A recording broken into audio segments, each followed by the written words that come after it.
Okay. Hi, everybody. It is Daphne here at Lure Entertainment. And we are sitting down today with Mr. Brian Cutter. How are you doing, Brian? I'm doing well, a little hot today, but other than that, I'm doing pretty good.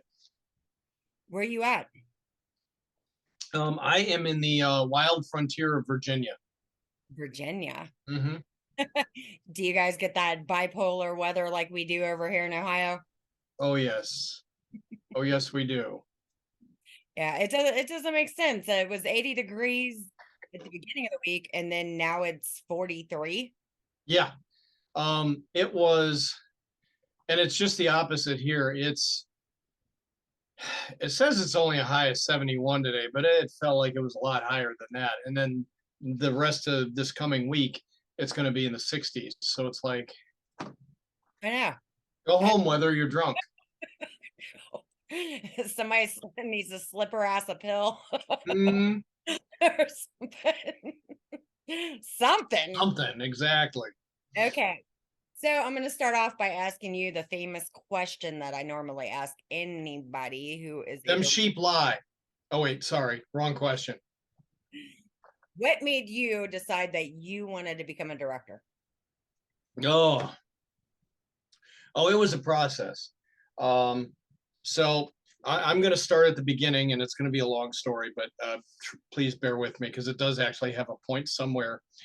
Um, I started off when I graduated high school. I knew I wanted to be an actor, but I didn't want to go do the whole, live in my car on the beach in LA until I was discovered uh, thing. So, or, be the starving artist. I didn't want to do that. So I joined the military and I figured I'll take acting classes and such while I'm in the military, and then when I retire from the military, I can build an acting career while I'm living off of my retirement, which is more or less how it went. I did 26 years, and then I retired in October of 2016, and I actually had my first acting break in 2014, January 2014.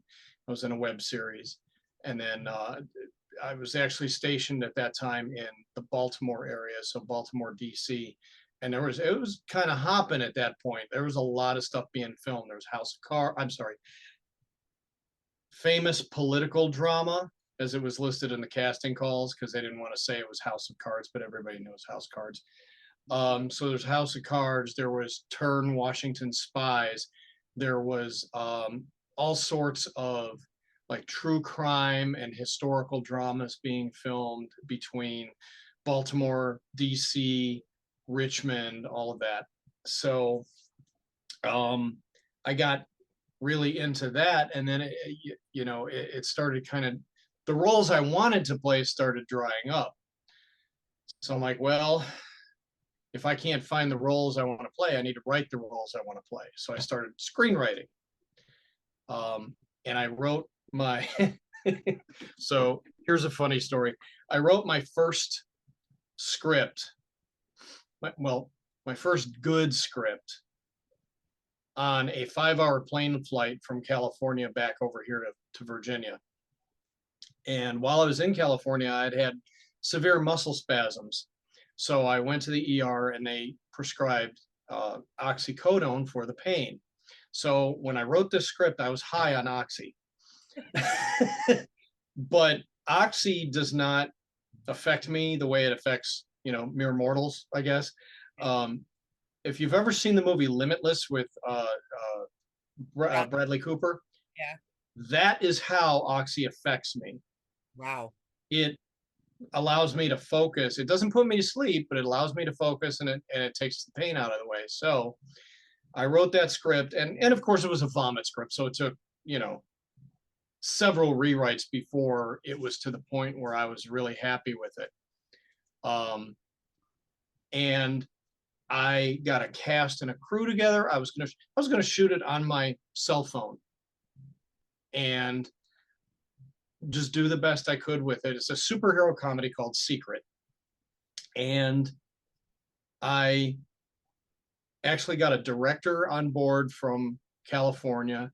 I got one of my main actors was going to fly in from Tennessee, So I was sitting down at the computer and I had got set insurance. I had bought props. I was ready to go. So I was sitting down at the computer and I was shopping for flights and accommodations for my people from California and Tennessee in March of 2020. And then I saw on the news as I was doing this about this new disease that might become a pandemic, and I'm like, huh, maybe I should pump the brakes on this a little bit, which is a good thing because according to my shoot schedule, they would have gotten here right as they were implementing lockdown. So I would have had people here in lockdown, basically with me paying for their accommodations through for this whatever 6 months it was that we were in lockdown. And I'm really glad I pumped the brakes on that. So I'm still trying to get that one made, but I've written several scripts behind that one. And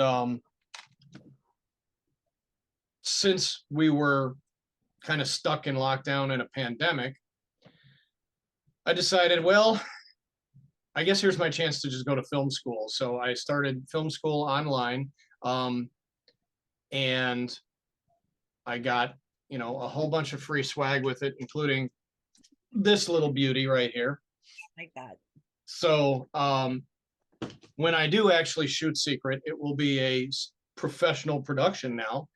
And yeah, and that's and through school and just on my own projects, I wound up having to wear all of the hats, including the hat of director. And so it wasn't really I set out to become a director. I just kind of did. Yeah.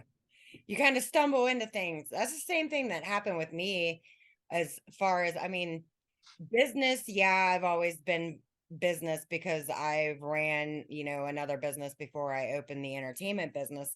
And when I fell into acting, it was just weird because I'd had opportunities when I was younger that I had turned them down, as far as acting and modeling for guys. I Right. found stupid. And then all of a sudden it circled back and then I turned that down. And then all of a sudden this time I submitted for that casting call and I totally forgot that I even submitted for the call and Mm-hmm. did it. And after I did it the first time, I was all about it. So I ended up pumping the brakes on my own business that I had going for 13 years and just went full force because that's what I try to make clear to people. This is an all or nothing business.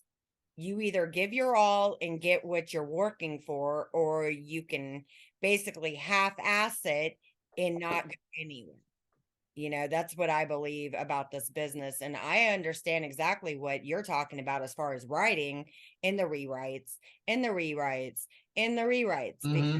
we worked on the Shattered Dreams script.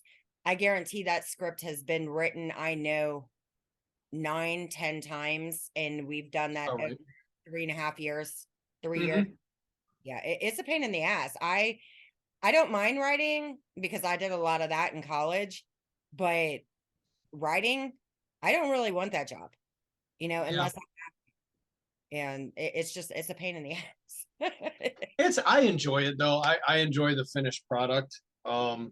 It's it is a process for me. And yeah, 9, 10 times. Yeah, that's about right. That's about normal for one of my scripts is about 9 or 10 rewrites. And but I enjoy putting it down on the page. And I do have to admit I went from being a total pantser to all right, I do have to outline because I at least have to have a I don't exactly do an outline. I do what I call dominoes. So, like as far as the plot points go, I'll write down, okay, action A leads to action B, then action B leads to action C, and so on and so forth. And that just gives me just a like a bare bones kind of a structure for my script, so that I just don't get into the middle of like or towards the end of Act Two and go, oh, what am I doing now? You know? Let me ask you another question. Sure. Somebody in this industry, and I mean somebody with life experience like we have, before we even fell into this industry. Mm-hmm. Nowadays, everybody's I don't know. There's this controversy between the new ways that the younger people are coming in and doing the everything in the industry, or the old school, basically is what it is. Old school ways is how Right. putting it. Which way do you see yourself going? I mean, do you believe in the newer methods, or are you comfortable with the old school methods, or what's your opinion? Honestly, I think for me personally, I think that it's perfectly fine to start out using the old school methods, and there's a lot of success with going back to older ways, like more practical special effects, that kind of thing. Like J.J. Abrams has had a lot of success with that, and it does make it look a whole lot better. I remember one thing that he did for the first Star Trek movie that he did, when they were basically base jumping off of that platform and going down. He filmed it where they were just standing on a mirror looking up, and the camera was above them looking down, so that the mirror was just reflecting the sky. So and that was just a super simple special effect that he was able to make it work. And then he just added some camera shake in post to make it look legitimate. And I think it's great to see people with lower budgets but big imaginations coming up with stuff like that to make it look amazing with such simple techniques. But at the same time, I also think it's absolute folly to completely dismiss anything new. Um, One of my biggest fascinations, I will fully admit that I am obsessed with Lucasfilm's little LED wall. I want to play with one of those so bad. I know they use it on The Mandalorian. I know my university is actually getting ready to, they're actually in the process of installing and testing one. And basically, as soon as they do, I'm packing bags and I want to go play with it. But yeah, I think there's a lot of validity in some of the new stuff that people are coming up with, and I think it's, as directors and as filmmakers, I think it behooves us to pay attention to that kind of stuff. Not necessarily that we have to use all of it, but we at least need to be aware of it and understand it. Yeah. Yeah, I'm a big fan. Like, I mean, I get some of the newer stuff that they're doing. I never knew that about J.J. Abrams though, and what you just said. Hmm. But every male, this is the funny part. This is why I was kind of laughing about that. Every male director I've had on has always taken it back to Star Trek, or they're a fan of Star Trek or Star Wars. I just thought that I'm a was big nerd. but I'm more, I like the classic type, what Hmm. Hollywood, even with headshots and stuff like that. Like, I'm really big on black and whites. I love Mm. black and white pictures, and just the older ways, because I mean they're effective, or Hollywood would have never started ever, you know what I mean? But the newer stuff, yeah, but it seems like operating it as a challenge sometimes, or even working certain things that you put on, your computer, your phone, or whatever, is a little bit harder. But I mean, as far as like the stunts and stuff that you were just talking about, that's a damn good idea of what he did with that Yep. movie. It is. I mean, to just take a mirror and Yeah. do, I think that's really cool, because I never knew that until you just said that. Yeah. Yeah. It's a really fascinating technique, and like I said, it was so simple, and so old school but breathtakingly new, if that makes any sense. Yeah. Um, but I get what you're saying about the old Hollywood. My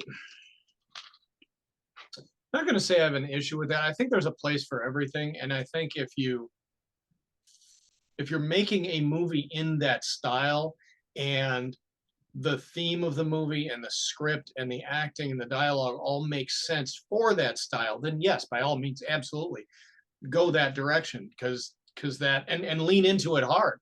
because that'll make the movie that much better. Um, but I think a lot of what's coming out now, and I'll be honest with you, a lot of what I'm interested in doing myself is the big blockbuster Marvel, Star Wars, high special effects, uh, epic storylines. Those are the movies I want to Yeah. I mean, that they have a lot of good movies. I mean, like all the Marvel movies and all of that. My ish I mean, I don't have an issue with what they do as far as the new stuff. But to me, in my own personal opinion, if I was going to be a character in one of those movies or, anything that would be even like that movie, I think that I mean, there's so much green screen acting and so much CGI that's added in. And trust me, it looks cool. It looks cool as hell. But I'm more of the type of person where I'm a doer. make. Hmm. Say how they put the motorcycle scenes in, but it's really just a motorcycle just sitting there, and then you've got the CGI behind you. I would rather throw a GoPro on my head and haul ass on a bike and get the footage that they're going to want anyway, and then just go back and do the scene. You know what I mean? Hmm. But that's just me. That's my opinion. I Right. think it would be more fun to be And hauled. I mean, that's definitely something you can do. It's my thing is with the CGI and the using like the LED screen and stuff like that. For me, it's all about safety of the actors and the crew. If you can do something with CGI, even if it looks a little wonky, I can forgive a little wonky CGI if it made shooting that scene safer for the actors and the crew. Um, but yeah, like you said, strapping a GoPro to your head while you're on a motorcycle, that's a great way to get B-roll. Absolutely. Yeah. That is a perfect way to get really great action B-roll. And then, you don't even have to haul ass, even if you're just doing, 35 down the street, and you can speed it up in post. It's not that serious. I don't go 35. Okay. I don't think I could do that because once I'm on a bike, because I'm a female rider, you know what I mean? So it's just like I'm big tomboy is what I am. I grew up with eight. Okay. So for me, I think it'd just be more fun just to, Well, I mean, if you're going to do it anyway, then yeah, strap a camera to your head. Why not? yeah.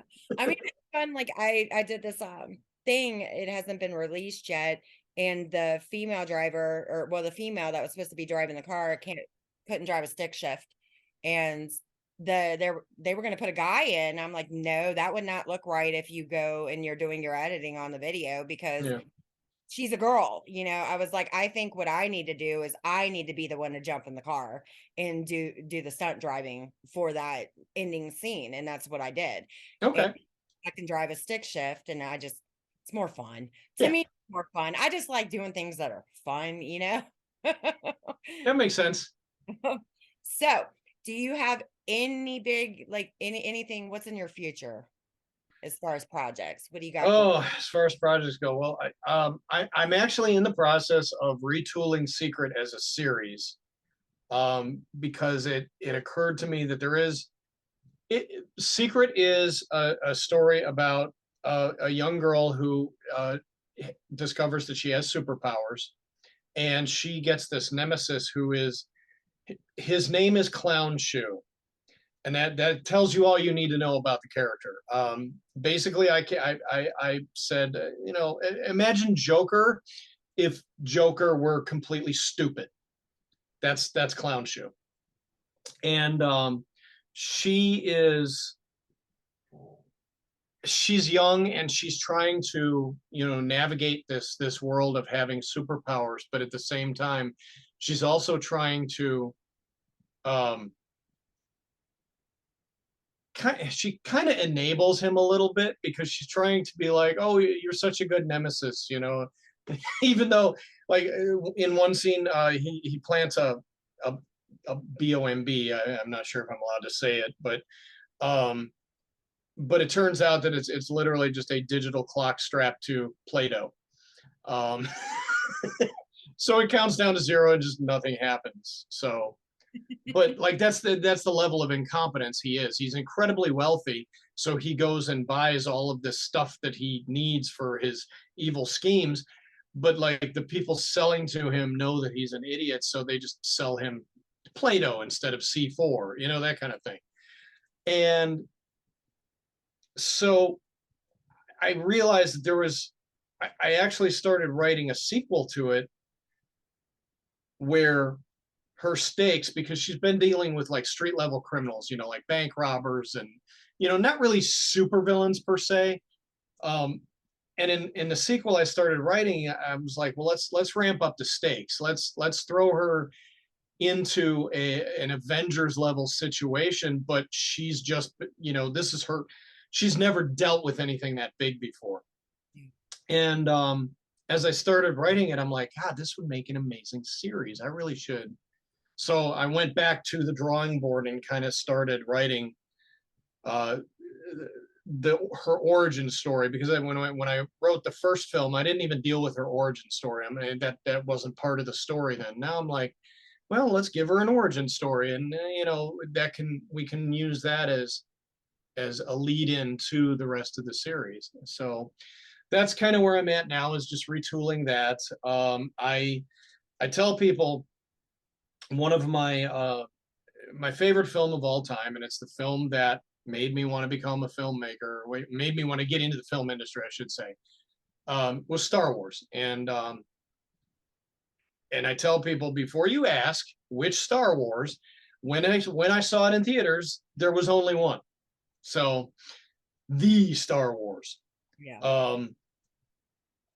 And I found out last month that I am graduating from film school this year on May the 4th.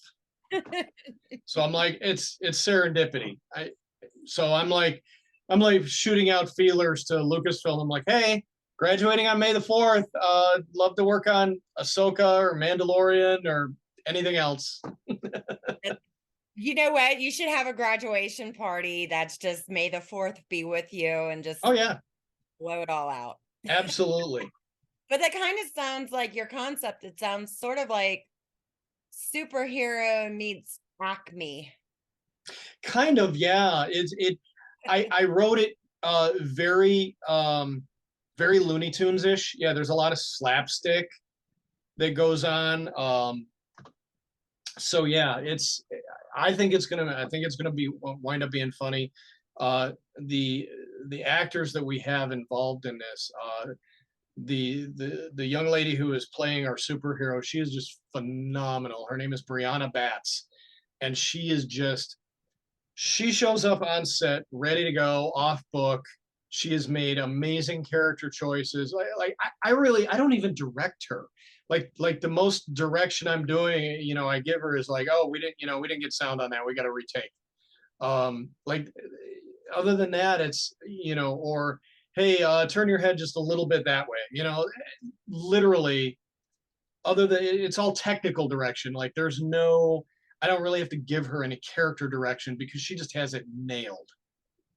Those are the best actors. I mean, I'll ask you another question. Normally, this is what I ask people for the Reaching New Heights, actually, but I think I really need to start asking this a little bit more with the directors and Mhm. their thoughts on an actor who is trained or an actor who maybe took a one class, basically no. Okay. In our profession, sometimes you get those actors who only take one class and they're like, oh, I know everything. Hmm.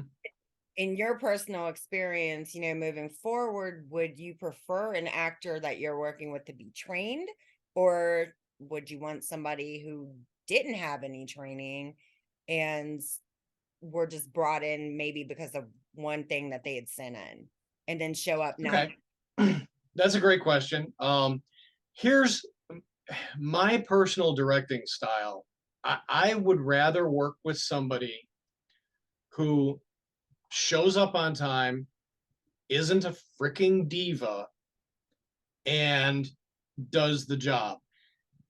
I can give, if somebody needs a little bit more direction, I can give them that. If they're a little um, if they're a little inexperienced in acting, I can get them there.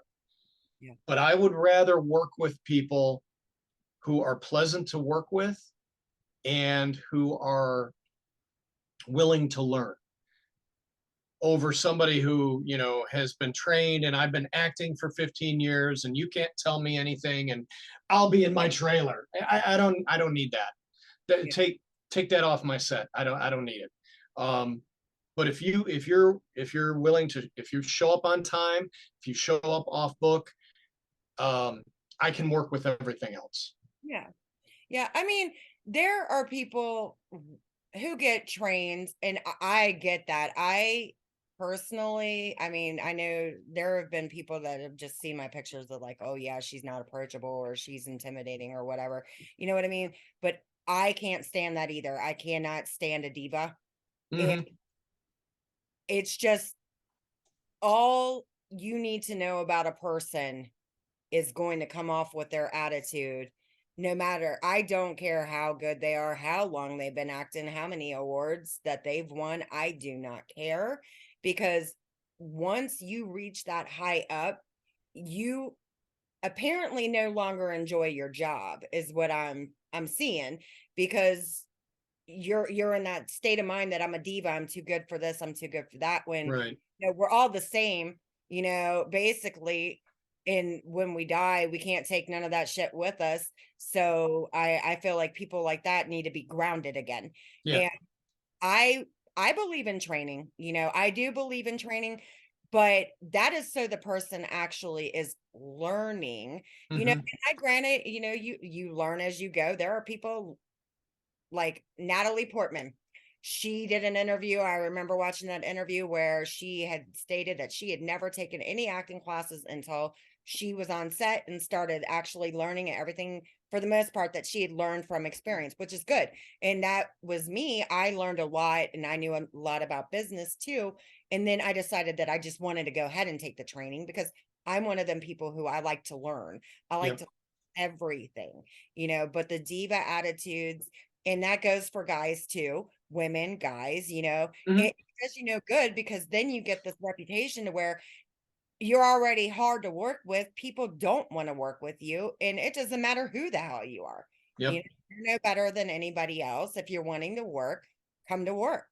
That's just the way I feel about it, just like the diva attitude. I can't stand that. I don't Yep. get along with people like that. I get along with people who are down to earth, normal, cool people that Yep. I can just get along with. You know what I mean? I'm not trying to cater to people, you know.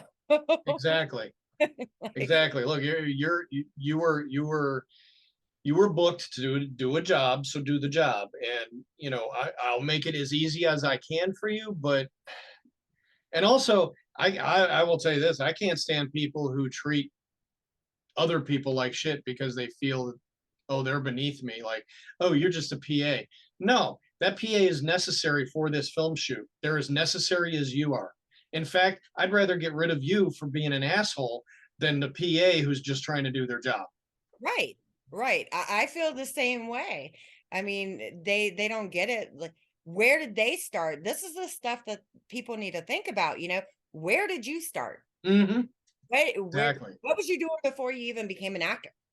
I mean, you were what, flipping burgers or something like that, working in a restaurant, passing your resume out to 50,000 people that come in the industry. And this is another issue that I have with this industry that I've sort of known, but like, you send your script to some actors, and this isn't knocking their method of things, but still it kind of is. And their first words out of their mouth is, we're not going to read your script unless we know you're fully funded. Well, sometimes in this industry, it takes a village to get that kind of funding. Yep.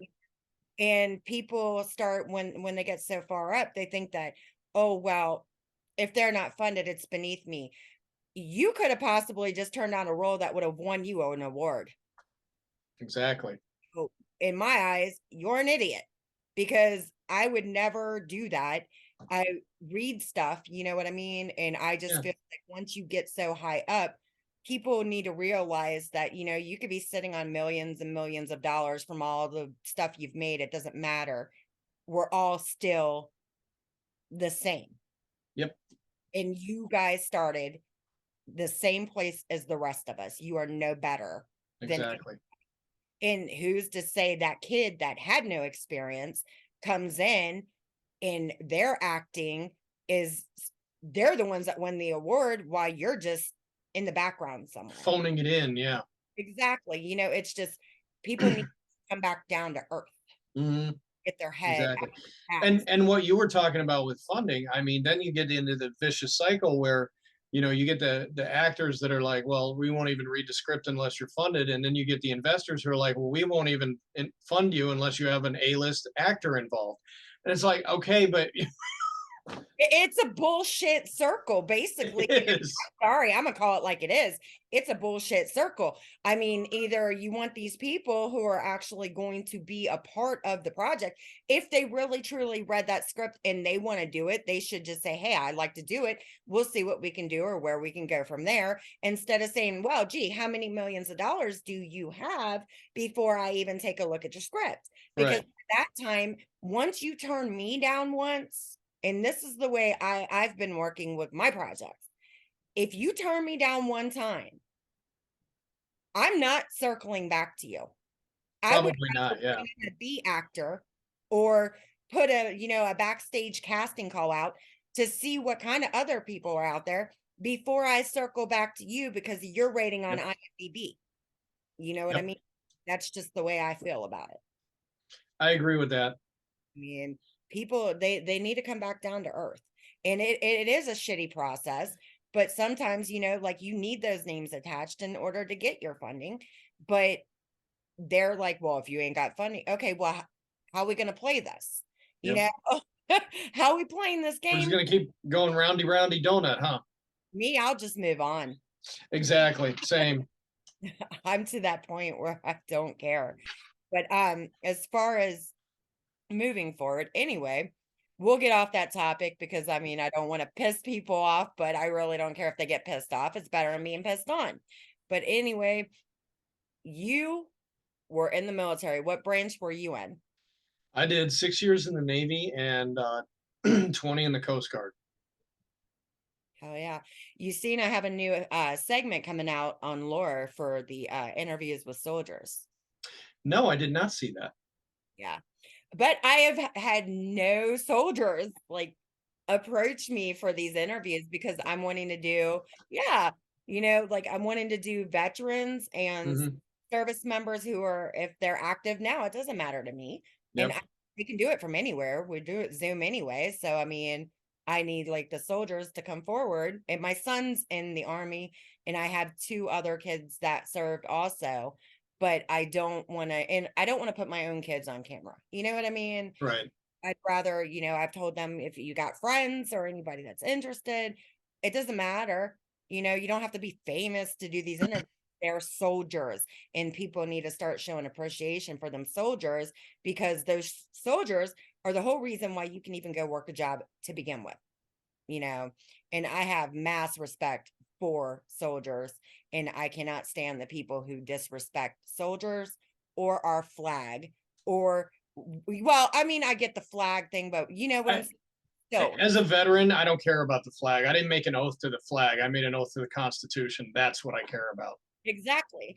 But people nowadays, they don't show their appreciation for these soldiers. They just think of them as, oh, Yeah. you and that right there is one of the things that really Well, we set. just they were just talking about, somebody said that uh the military is having a hard time recruiting right now, and I was like, yeah, that's because all these younger kids who are getting ready, to turn the age where they would join the military are seeing that the government tosses veterans in the trash can. So why would they join the military? Yep. And that, I mean, even the government, like, I don't even want to go into that conversation. Because I'm not one on politics because I'm an independent person. I believe in what's best, regardless of what party it's coming from. but they need to stop the dumb shit. And I'll call out the whole government.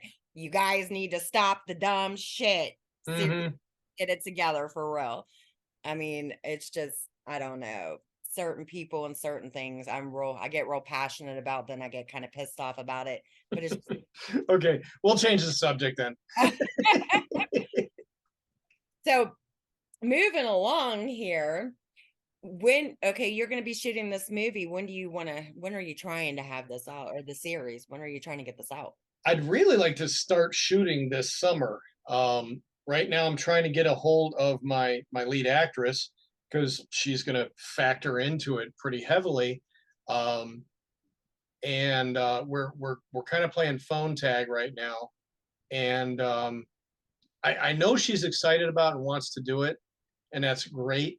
But I also still have to. I have the first, I think, three or four episodes written, and I have to write a lot more. So there's that. But I envision putting out basically one episode a month, and each episode is probably we're heading into like really short form territory because I think each episode is only going to be maybe 5 minutes long, and just because that seems to be what's gaining a lot of traction right now is short form. I think COVID has really shortened people's attention spans for entertainment lately. So I'm trying to split it up into basically 5-minute episodes and maybe put out like 1 or 2 a month, and hopefully be able to shoot 3 or 4 a month so that I can kind of get a stockpile ahead of time. Yeah, that's smart to get a bunch of them out. Yeah. That show you're doing though, it does sound like it's going to be funny as hell, especially the way that you just said that you have it written in the Play-Doh. I mean, if I was there, Yeah. I'd probably be cracking up. I will warn people too, the series there will be a lot of dad jokes in this series that's happening. That's gonna be awesome. Okay, so my last and my final question to you, and Last and final. Okay, let's do it. I ask everybody this. Everybody, it doesn't matter which segment I'm doing. What is your personal motto? What do you live your life by?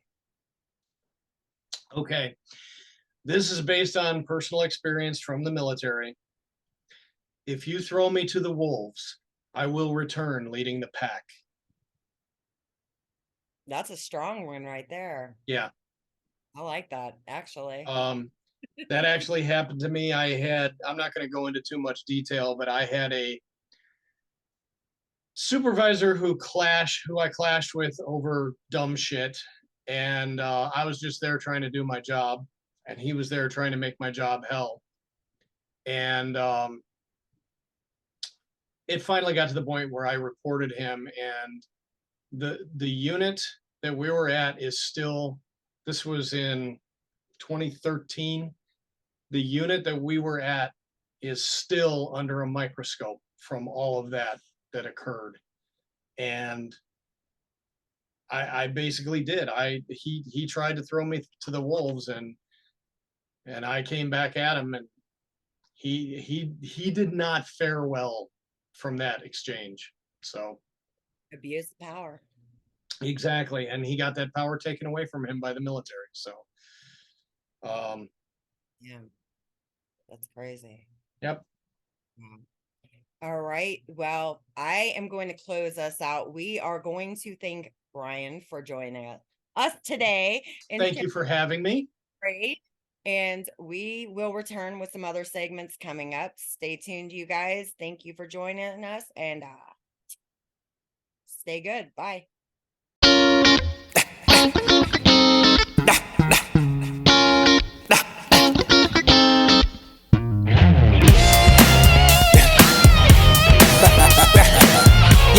Yeah, it's over, baby. You said that you love me, you said that you care, you say that you will die for me, girl, but you know that just how it is. I don't care what you say, I don't care what you do. No need to look to your left, girl, cause nothing belongs to you.